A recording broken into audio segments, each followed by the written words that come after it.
Hello my dear students, welcome back to one more class. आज की इस class में क्लास 10th का चैप्टर 1 की एक और एक्टिविटी हम देखने वाले हैं और वो एक्टिविटी है एक्टिविटी 1.6। जैसे मैंने अपने प्रीवियस एक्टिविटीज़ में अभी आपको बताया है कि बोर्ड एग्जाम में इसके ऊपर क्वेश्चंस आते हैं। तो क्वेश्चंस जो आते हैं हमारे, देखते हैं हम वो किस टाइप के क्वेश्चन आते हैं। तो यहाँ पर जो है ये है दी हुई है हमारी एक्टिविटी 1.6। पहले एक्टिविटी समझते हैं और उसके बाद में मैं आपको इसका क्वेश्चन समझाती हूँ। तो देखिए, इस एक्टिविटी में हमसे क्या बोला गया है, हमसे बोला गया है कि take about 2 gram of lead nitrate powder. तो हमसे क्या बोला गया, लेड नाइट्रेट पाउडर लेने के लिए बोला है, लेड नाइट्रेट पाउडर। तो हमने क्या किया, लेड नाइट्रेट लिया। अब इसको क्या करना है हमें, इन अ बॉइलिंग टेस्ट ट्यूब। इस टेस्ट ट्यूब को बॉइलिंग टेस्ट ट्यूब कहते हैं। देखो यहाँ पर दिख रहा है और यहाँ पर साथ में ये लेड नाइट्रेट भी इस टेस्ट ट्यूब में। और उसको क्या करना है अपने, pair of tongs. Pair of tongs मतलब क्या होता है, एक ऐसा apparatus होता है लेबोरेटरी में जो किसी भी गर्म चीज़ को होल्ड करने के लिए यूज़ किया जाता है।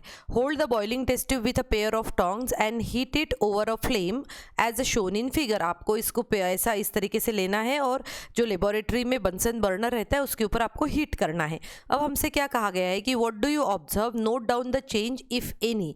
तो उनका कहना है कि जब आप लेड नाइट्रेट को हीट करते हो तब आपको क्या चेंज ऑब्जर्व होता है। तो देखो, लेड नाइट्रेट का फॉर्मूला क्या होता है, यहाँ पर हम बना देंगे फॉर्मूला। देखो कैसे बनाएंगे हम, लेड है हमारे पास, लेड का फॉर्मूला होता है Pb, नाइट्रेट का फॉर्मूला होता है NO3, Pb की वैलेंसी होती है +2, नाइट्रेट की होती है -1।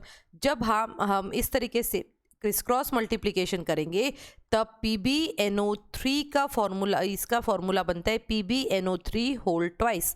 ठीक है, तो यहाँ पर लिख लेते हैं हम। तो क्या है हमारे पास, PbNO3 होल ट्वाइस है। अब ये लेड नाइट्रेट है। अब हम इसको हीट करेंगे और हीट करने के लिए हमने यहाँ पर एक ये ट्रायंगल का साइन लगा दिया। अब देखो यहाँ पर इसे एक्टिविटी में बोला गया है कि थर्मल डिकम्पोजिशन रिएक्शन की ये एक एग्जाम्पल है। अब इसको जब आप हीट करते हो, वैसे तो कलर इस पाउडर का क्या रहता है, इस पाउडर का कलर जो रहता है वो होता है वाइट। जैसे ही वाइट पाउडर को आप हीट करना स्टार्ट करते हो उसमें से क्रैकिंग साउंड आता है। क्रैकिंग साउंड इट मीन्स जब आप इसको करोगे तो क्रैक क्रैक इस टाइप का साउंड आता है। क्रैकिंग साउंड क्यों आता है, इसीलिए आता है क्योंकि वहाँ पर वाटर मॉलिक्यूल्स रिमूव हो रहे हैं। वाटर मॉलिक्यूल्स जो है वो क्या होते हैं, रिमूव होना स्टार्ट कर देते हैं। और वाटर मॉलिक्यूल जब रिमूव होंगे उस वक्त पे वो कुछ साउंड क्रिएट करेंगे और उसे कहा जाता है क्रैकिंग साउंड। अब देखो, इस लेड नाइट्रेट को हीट किया। लेड नाइट्रेट को हीट करने के बाद में हमें यहाँ पर एक कंपाउंड मिलता है और वो होता है PbO। ठीक है, इसका नाम क्या हुआ इस कंपाउंड का, इस कंपाउंड का नाम होता है लेड ऑक्साइड। क्या कहते हैं हम इसको, लेड ऑक्साइड कहते हैं। और साथ में ही इसी कंपाउंड के साथ में हमें वहाँ पर NO2 गैस मिलती है जिसे हम कहते हैं नाइट्रोजन डाइऑक्साइड। हम क्या कहते हैं उसको, नाइट्रोजन डाइऑक्साइड गैस कहते हैं। और साथ में हमें वहाँ पर O2 गैस भी मिलती है, वहाँ पर हमें O2 गैस भी मिलती है।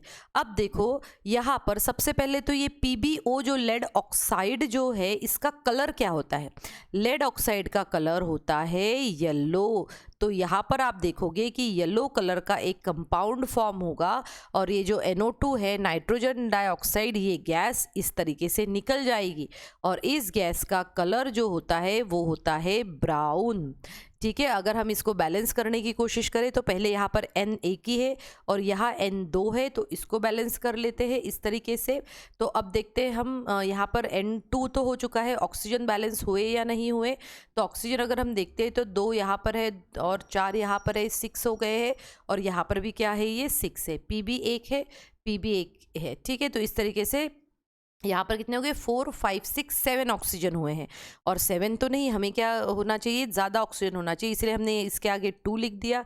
जैसे ही 2 लिखा यहाँ पर 2 हो गया। यहाँ ऑक्सीजन कितने हो गए, देखो यहाँ पर हो गए 3 2 जा 6 और फिर से 2 से मल्टीप्लाई किया तो ये हो जाएंगे 12।